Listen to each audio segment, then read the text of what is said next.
BNIS home স্কুলের পক্ষ থেকে তোমাদের সবাইকে স্বাগতম জানাচ্ছি। আমি মোহাম্মদ নাজিমউদ্দিন, সহকারী শিক্ষক গণিত। আজকের ক্লাসে আমরা শিখব অষ্টম শ্রেণীর গণিত, ক্লাস নম্বর হচ্ছে 4। আর আজকের ক্লাসে তোমাদের যেটা করানো হবে সেটাই এসডব্লিউ থাকবে, এসডব্লিউ নাম্বার হচ্ছে 3। তো আমাদের আজকের আলোচ্য বিষয় হচ্ছে অনুশীলনী 1-এর 13 নং সৃজনশীল প্রশ্ন। অনুশীলনী 1-এর 13 নম্বর সৃজনশীল প্রশ্ন। এই প্রশ্নে কি আছে আমরা পুরো প্রশ্নটা আগে দেখে নিব, তারপরে শুরু করব। প্রথমে আমরা এখানে দেখি কয়েকটা সংখ্যা দেওয়া আছে, কমা কমা দিয়ে কয়েকটা সংখ্যার তালিকা দেওয়া আছে। ক নম্বর প্রশ্ন বলছে 29 ও 37কে দুইটি স্বাভাবিক সংখ্যার বর্গের সমষ্টি রূপে প্রকাশ। এই পাঠটা আমি একটু জায়গা বাঁচানোর জন্য এভাবে লিখেছি। খ নম্বর প্রশ্নে বলছে তালিকার পরবর্তী 4টি সংখ্যা নির্ণয় করো। মানে এই তালিকার পরের সংখ্যাগুলো কি হবে আমরা সেটা বের করব। এরপরে বলছে গ নম্বরে তালিকার প্রথম 50টি সংখ্যার যোগফল বা সমষ্টি নির্ণয় করো। অর্থাৎ এখানে আমরা পর্যায়ক্রমে যদি 50টা সংখ্যা বের করি এবং তাদের যোগফল কত হবে আমাদের এখানে সেটা বের করতে হবে। তো আমরা যদি ক নম্বরের কথা চিন্তা করি, ক নম্বরে যেটা আছে সেটা হচ্ছে 29 ও 37কে দুইটি স্বাভাবিক সংখ্যার বর্গের সমষ্টি রূপে প্রকাশ। তো তোমরা এখানে দেখছো 29 এবং 37, এছাড়া আরও অন্য সংখ্যাও উদাহরণের মধ্যে আছে, কাজের মধ্যে আছে। তো আমরা এখান থেকে যেভাবে করব সেটা হচ্ছে, আমি যদি ক নম্বরটা এখান থেকে শুরু করি, আমরা এখানে কাজ করব কি 13-এর ক। প্রথমে বলেছে 29, তা আমরা এখানে 29 সমান লিখব, আবার কত আছে 37 সমান লিখব। এটা সমান আমরা দুইটি সংখ্যার বর্গের যোগফল, বর্গের যোগফল বলতে এরকম, যদি আমরা 1 স্কোয়ার যোগ 2 স্কোয়ার দিই তাহলে কত হয়, এখানে হয় 1 আর এখানে হয় হচ্ছে 4, টোটাল মিলে হয় 5। তাহলে আমরা যদি বলি 5কে দুইটি বর্গের সমষ্টি রূপে প্রকাশ, তাহলে হচ্ছে এরকম, একটা সংখ্যা যাদের বর্গ করে যোগ করেছি এরকম। ঠিক এইভাবে আমাদের এখানে 29 বানাতে হবে। তা 29-এর কাছাকাছি যদি পূর্ণবর্গ সংখ্যা আমরা চিন্তা করি সেটা হচ্ছে 25 মানে হচ্ছে 5 স্কোয়ার। আর এর সাথে যদি আমি 4 যোগ করি, দেখো 4 যদি যোগ করি তাহলে হয় 29। তাহলে 4কে দেখো আমরা লিখতে পারি 2 স্কোয়ার। এক কথায় আমরা 5 স্কোয়ার আর 2 স্কোয়ার যদি যোগ করি তাহলে আমাদের 29 হয়। তো আমরা এখানে এটাকে ডিরেক্ট লিখতে পারবো, যদি কেউ ভেঙে লিখতে চাও লিখতে পারো, কোনো অসুবিধা নেই। তাহলে এটা লিখবো আমরা 5 স্কোয়ার যোগ 2 স্কোয়ার। এর অর্থ কি হয়েছে 29 হয়েছে। এটা হচ্ছে 25 আর এটা হচ্ছে 2 স্কোয়ার মানে হচ্ছে 4। তাহলে 4 আর 25 টোটাল মিলে 29। তাহলে আমরা 29কে দুইটি স্বাভাবিক সংখ্যার বর্গের সমষ্টি রূপে প্রকাশ করতে পেরেছি। একইভাবে এখন 37-এর কাছাকাছি পূর্ণবর্গ সংখ্যা, 37-এর কাছাকাছি পূর্ণবর্গ সংখ্যা হচ্ছে 6-এর বর্গ করলে হয় 6 × 36। দেখো 1-এর বর্গ করলে হয় 1, এই দুটোকে যদি আমরা যোগ করি তাহলে দেখো 37 হয়। সবচেয়ে বড় সংখ্যা থেকে আস্তে আস্তে শুরু করে নিচের দিকে নামতে হয়। সবসময় যে এরকম হবে এমন কথা নেই, এখানে যে দুটো আছে সেই দুটোর জন্য ছোট ছোট সংখ্যা তোমরা এভাবে করতে পারবে। তাহলে আমরা এটাকে লিখতে পারবো 6 স্কোয়ার যোগ হচ্ছে 1 স্কোয়ার। এখানে যদি আমরা 1কে আগে 6কে পরে লিখতে চাই কোনো অসুবিধা নেই। আমাদের ক নম্বর প্রশ্নের উত্তর হয়ে গেছে। এখন খ নম্বর প্রশ্নে আমাদের কি বলেছিল, তালিকার পরবর্তী 4টি সংখ্যা নির্ণয় করো। তা তালিকাগুলো আমরা এখানে যে তালিকাটা আছে সেটা আগে দেখে দেখে লিখে নেব। তাহলে আমরা যদি খ নম্বর দিয়ে শুরু করি, সংখ্যার তালিকা বা শুধু তালিকা লেখো, কোনো অসুবিধা নেই। সেটা কি আছে এখানে আছে হচ্ছে 5, 13, 21, 29, 37, কমা দিয়ে ডট ডট ডট। এখানে লাস্টে অবশ্যই কমা দিতে হবে, অনেকে কমা ইউজ করে না, তার ভুল হবে, এখানে অবশ্যই কমা দিতে হবে। তাহলে এই জায়গাটায় যদি আমরা এই সংখ্যাগুলোর পার্থক্য কত আছে সেটা বের করি তাহলে পরবর্তী সংখ্যা বের করা সহজ হবে। তাহলে আমরা এখানে লিখব পার্থক্য কিভাবে বের করতে হয়, পরেরটা থেকে এটা বিয়োগ করতে হয়। তার মানে আমরা যদি 13 থেকে 5 বিয়োগ করি তাহলে কত হয় 8 হয়। আমরা একইভাবে যদি 21 থেকে 13 বিয়োগ করি তাহলে দেখো 8 হয়। তাহলে আমরা এখানে লিখতে পারি এরকম অ্যারো সাইন দিয়ে লেখা হয়েছে, তোমরাও এরকম অ্যারো সাইন দিয়ে লিখবে। এখানে হচ্ছে 8, তাহলে এই দুটোর কথা যদি বলি তাহলেও 8, এই দুটো দেখো করে কত হয়, অবশ্যই 8ই হয়। এটাও দেখো 29 আর 8 হচ্ছে 37।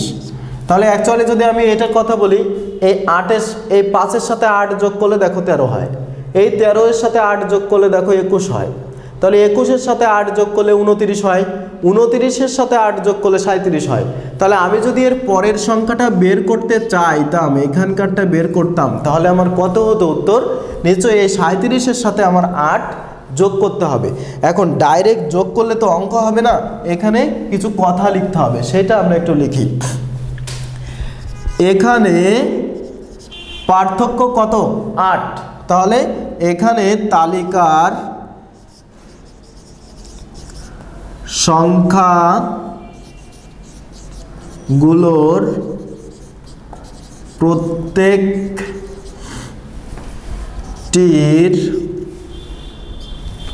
মধ্যে সমান পার্থক্য, সেই পার্থক্য কত? পার্থক্য এটা কত? 8। তার মানে 8 করে বৃদ্ধি পাচ্ছে। অতএব তালিকার সংখ্যাগুলো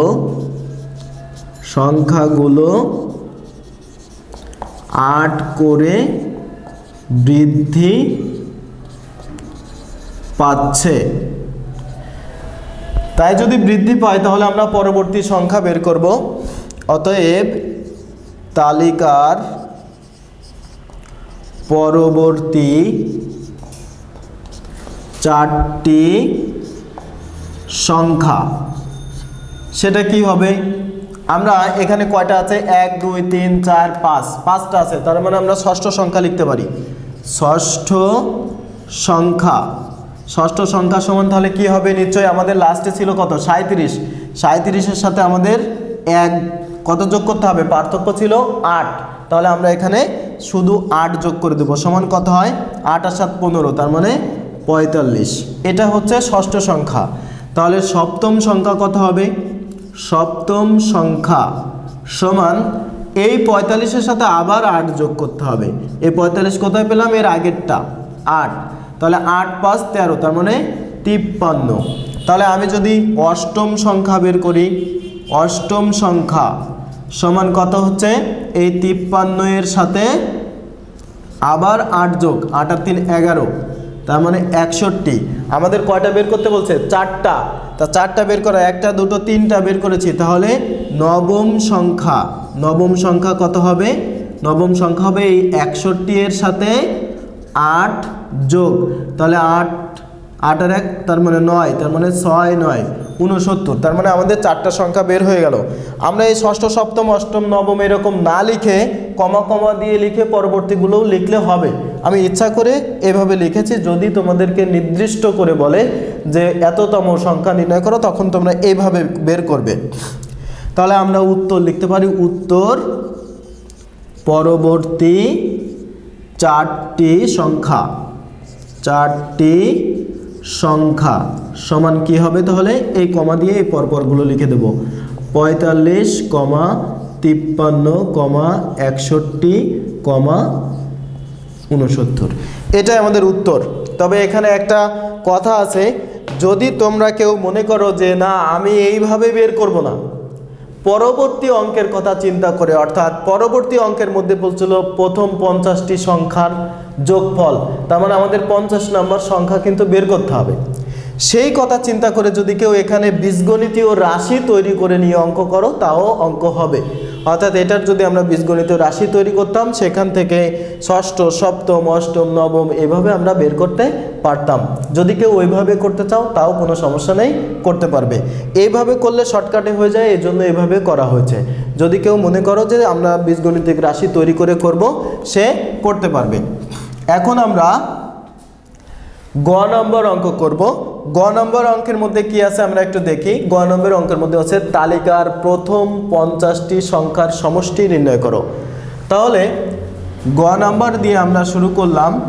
এখানে তালিকা যা ছিল সেটা হচ্ছে আমরা লিখে নিতে পারি, না লিখলে সমস্যা নেই, তবে লিখলে ভালো। তালিকা 5, 13, 21, 29 আর হচ্ছে 37 ... এখানে আমরা পার্থক্যও বের করে নিতে পারি, এটাও না করলেও সমস্যা নেই, কারণ আমরা খতে করেছি। সেটা ছিল হচ্ছে 8, এখানে 8, এখানে 8, এখানেও 8। তো আমাদের এটা মূল বিষয় না, এটা আমাদের আগে হয়ে গেছে। এখান থেকে আমাদের 50তম সংখ্যা লাগবে, কারণ আমরা জানি সমষ্টি সূত্রের মধ্যে ছিল হচ্ছে প্রথম সংখ্যা যোগ শেষ সংখ্যা গুণ পদ সংখ্যা ভাগ 2, তার মানে প্রথম সংখ্যা আর শেষ সংখ্যা লাগবে। তা প্রথম সংখ্যা তো আমরা জানি, আর শেষ সংখ্যা হচ্ছে এখানে 50 নম্বরটা শেষটা। তাহলে 50 নম্বরটা বের করার জন্য আমি যদি এইভাবে পর্যায়ক্রমে 8 যোগ করতে থাকি, তাহলে একদিন না একদিন বের হবে। তা আমাদের হাতে তো অত সময় থাকবে না, এজন্য আমরা কি করব, এটা থেকে গাণিতিক অর্থাৎ বীজগাণিতিক যে রাশি আছে আমরা সেটা তৈরি করব, করে তার মধ্যে 50 বসায় দিলে আমাদের 50 নম্বরটা বের হবে। তাহলে বীজগাণিতিক রাশি তৈরি করতে গেলে আমরা কি করব, প্রথম সংখ্যা সমান এখানে কত আছে, প্রথম সংখ্যা আছে এখানে 5, তো আমি 5 লিখলাম। এই 5কে আমি পার্থক্য কত পেয়েছি, পার্থক্য পেয়েছি 8, তাহলে আমরা এখানে লিখব 8 গুণ 1। সব সময় এরকম লিখব, যা পার্থক্য বের হবে সেই পার্থক্যের সাথে 1 গুণ। তাহলে 8 একে কত হচ্ছে 8, আর এখানে ছিল কত 5, তাহলে আমরা নিশ্চয়ই বেশি লিখে ফেলেছি। 8 একে 8, 8 থেকে যদি আমরা কত বিয়োগ করলে 5 হয়, নিশ্চয়ই 3 বিয়োগ করলে 5 হয়। দেখো আমি প্রথম সংখ্যা সমান লিখেছি 8 গুণ 1 বিয়োগ 3। এই 8 কোথায় পেয়েছি, 8 পেয়েছি এই পার্থক্যের সাথে সবসময় প্রথমটার জন্য 1 গুণ করব। 1 গুণ করার পরে দেখব কত বিয়োগ বা যোগ করার পরে এখানকার সংখ্যাটা হয়। ধরো এখানে যদি থাকতো 9, এরকম থাকতো, এই 5-এর জায়গায় 9 থাকতো, তাহলে আমি লিখতাম 8 গুণ 1, তাহলে 8 একে 8 যোগ 1। আমি বোঝাতে চাচ্ছি 8 আমরা এখানে কনফার্ম লিখব, লেখার পাশে আবার 1ও নিশ্চিত লিখব। তাহলে 8 আর 1 গুণ করার পরে যা হবে সেটার সাথে কত যোগ বা বিয়োগ করলে এই পাশেরটা হবে, আমরা সেটা দেখব। তাই এখানে আমাদের কত আছে, এখানে আছে 5, তা 8 একে 8 থেকে 3 বাদ দিলে 5 হয়, এই জন্য আমরা এখানে বিয়োগ 3 দিয়েছি। এই দুটো কোথায় পেয়েছিলাম, এটার প্রথমটা পেয়েছিলাম এই পার্থক্য, আর এই 1 কোথায় পেয়েছি, প্রথম সংখ্যার জন্য আমরা এখানে 1 দিয়েছি। একইভাবে প্রথম সংখ্যা, প্রথম রাশি, প্রথম পদ সবসময় আমরা ওখানে 1 দিব। তাহলে আমি যদি এখানে দ্বিতীয় সংখ্যাটা লিখি, তার দ্বিতীয় সংখ্যাটা কি আছে, দ্বিতীয় সংখ্যাটা আছে দেখো 13, তাহলে আমি লিখলাম 13। তাহলে এখানেও লিখব 8, এখানে দ্বিতীয় সংখ্যা দেখে আমরা এখানে 2 দিব। তাহলে 8 দুগুণে 16, 16 থেকে কত বাদ দিলে 13 হয়, নিশ্চয়ই 13 হতে গেলে আমাদের 3 বিয়োগ করা লাগবে। একইভাবে তৃতীয় সংখ্যা লেখো, তৃতীয় সংখ্যা কত আছে, তৃতীয় সংখ্যা আছে দেখো 21, তাহলে আমরা এখানে লিখলাম 21। তাহলে এখানে লিখব 8 গুণ তৃতীয় সংখ্যা, তাহলে 3 বিয়োগ, দেখো 3 8 24 থেকে 3 গেলে 21 থাকে। একইভাবে চতুর্থ সংখ্যা, অবশ্যই 3টা লিখলেই হয়, তাই এখানে যেহেতু যে কটা আছে আমরা সব কটা লিখব। 3টা লিখলেই আমরা কাজ শেষ করতে পারবো, কিন্তু আমরা এখানে খেয়াল রাখবো যে বইয়ের মধ্যে বা প্রশ্নের মধ্যে যে কটা আছে আমাদের সেই কটা লিখলে ভালো, কোনো স্যার এটাকে ভুল ধরবে, এজন্য আমরা লিখে দেব। তাহলে এখানে আছে 29, 29কে যদি আমরা 8 গুণ চতুর্থ সংখ্যার জন্য আমি এখানে 4 দিব। দেখো 4 এটা 32 থেকে 3 গেলে থাকে 29। আর একটা আছে পঞ্চম সংখ্যা, সাধারণত 3টা বা 4টা থাকে, এটার মধ্যে 5টা দিয়ে দিয়েছে, তো কিছু করার নেই আমাদের। তাহলে এটা আমরা লিখব 8 গুণ এখানে পঞ্চম, তাহলে কত লিখব 5। তাহলে 5 8 কত হয় 40, 40 থেকে 3 গেলে দেখো 37 হয়। তাহলে আমি যদি এখান থেকে বলি কতম সংখ্যা, বা এরকম লিখি কতম সংখ্যা, তাহলে কত হবে দেখো, প্রথম সংখ্যার জন্য 8 গুণ 1, দ্বিতীয় সংখ্যার জন্য 8 গুণ 2, তৃতীয় সংখ্যার জন্য 8 গুণ 3। প্রত্যেকটা দেখো এই 8 সব জায়গায় ঠিক আছে, বিয়োগ 3 সব জায়গায় ঠিক আছে, শুধু এটা চেঞ্জ হচ্ছে 1 2 3 4 5, যখন প্রথম তখন 1, দ্বিতীয় তখন 2, তৃতীয় তখন 3, চতুর্থ তখন 4, পঞ্চম তখন 5। তা আমি যদি বলি কতম, তাহলে এখানে হবে 8 ক বিয়োগ 3। প্রশ্ন হতে পারে স্যার এখানে তো গুণ চিহ্ন দিলেন না। আসলে 8 আর ক পাশাপাশি লিখলেই এটা গুণ হয়ে যায়। এখানে যেহেতু দুটো আলাদা আলাদা সংখ্যা, এই জন্য আমরা গুণ চিহ্ন দিয়েছি, এখানে গুণ চিহ্ন দেওয়ার কোনো দরকার নেই। এখানে বর্জর এটা লিখতে পারো, যখন বা যেখানে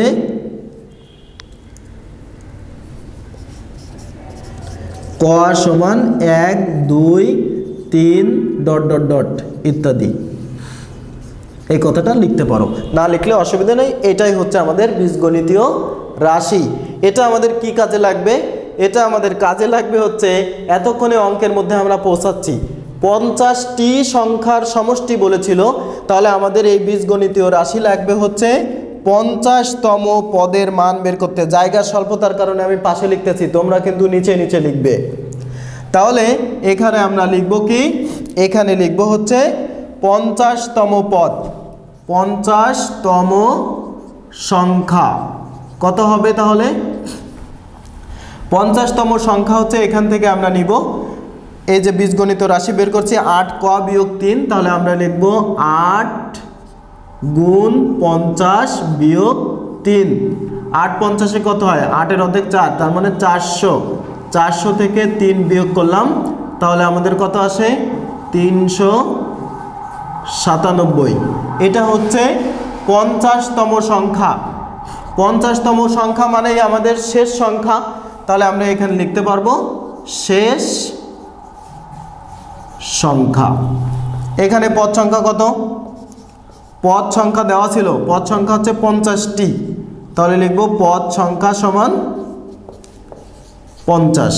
তাহলে এখন আমাদের সেই প্রথম 50টি সংখ্যার সমষ্টি বের করব। তাহলে অতএব লিখব প্রথম 50টি সংখ্যার সমষ্টি। সমষ্টির সূত্র কি ছিল? সেই সূত্রটা আমরা লিখব। এখানে লিখব প্রথম সংখ্যা যোগ শেষ সংখ্যা গুণ পদ সংখ্যা। এই পদ সংখ্যা কথাটা এই পাশে লেখা আছে, তোমরা উপরে লিখবে তাহলে ভুল হওয়ার পসিবিলিটি কম। নিচে ছিল হচ্ছে 2। এখন জাস্ট সংখ্যাগুলো বসাই দিব, আমাদের উত্তর হয়ে যাবে। তাহলে প্রথম সংখ্যা কত ছিল? প্রথম সংখ্যার এখানে কিন্তু ব্র্যাকেট অবশ্যই দিতে হবে, মাস্ট বি। ব্র্যাকেট না দিলে কিন্তু অঙ্ক ভুল হয়ে যাবে। প্রথম সংখ্যা আমাদের উত্তর তালিকার প্রথম সংখ্যা ছিল 5। এই যে আমাদের এখান থেকে 5 ছিল, সেই 5 আমরা নিব। তাহলে এখানে হলো 5 যোগ শেষ সংখ্যা আমরা বের করেছি কত? 397। লিখব 397 গুণ পদ সংখ্যা। গুণ পদ সংখ্যা কত? এখানে আমরা লিখেছি, দেখো প্রথম 50টি বলেছিল, এজন্য পদ সংখ্যা হচ্ছে 50। নিচে হচ্ছে 2, এই 2 আর এই 50 যদি কাটি তাহলে হয় 25। এই দুটো যোগ করো, তাহলে কত হয়? 7 5 12, তার মানে হচ্ছে 402 গুণ হচ্ছে এই 25। এটা গুণ করে দিলে যা হয় তাই উত্তর। তোমাদের অবশ্যই ক্যালকুলেটর থাকবে, যদি ক্যালকুলেটর না থাকে তাহলে আমরা হাতে করে নিব। আমরা এখন হাতে করে নিচ্ছি, তোমরা অবশ্যই ক্যালকুলেটর দিয়ে করবে। তাহলে এখানে হচ্ছে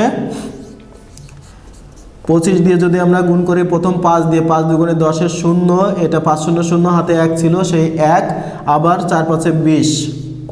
এরপরে হচ্ছে 2 দিয়ে, তাহলে 2 দুগুণে 4, এটা 0, আর 4 দুগুণে 8, যোগ করলে হয় 0, এটা হয় 5, এটা হয় 0, 8 আর 2 10, তার মানে 1 0 0 5 0। এটাই হচ্ছে আমাদের উত্তর, যে প্রথম 50টি সংখ্যার সমষ্টি হচ্ছে 10,050। তাহলে আমাদের কিন্তু সম্পূর্ণ অঙ্ক হয়ে গেল। আমি ইচ্ছা করে একটু চাপাচাপি করে একবারে সম্পূর্ণ লেখার চেষ্টা করেছি, যাতে আরেকবার একটু বোঝাতে পারি। আমাদের প্রথম প্রশ্নে বলেছিল যে